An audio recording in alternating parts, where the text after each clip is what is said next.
listos y largaron mal para Iron Boom.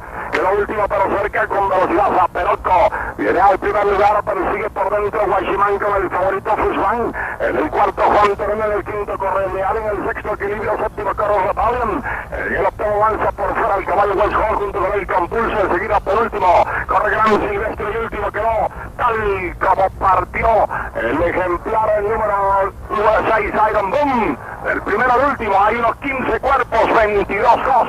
Y en la punta está el caballo Zaperoco. Guachimán en el segundo, Rebellion pasó al tercero, el cuarto fue Juan, pelea con Leal cuando giran ya la última curva, desde el fondo atropella el de Velarde, Gran Silvestre, Zaperoco, el de Nerio Vargas con Rengifo en la punta, ya entran en la recta decisiva, Zaperoco adelante, Juan lo persigue por fuera, Guachimán se defiende y ataca ahora también Leal por el lado exterior de la cancha con Rebellion, pero Zaperoco está crecido en 46-2 y ya no hay más nada que hacer. Se les viene Zaperoco en la punta, Rebellion para el segundo, Juan tercero con Gran Silvestre, quedó Zaperoco, 5 cuerpos de Rebellion, 67 a ganador.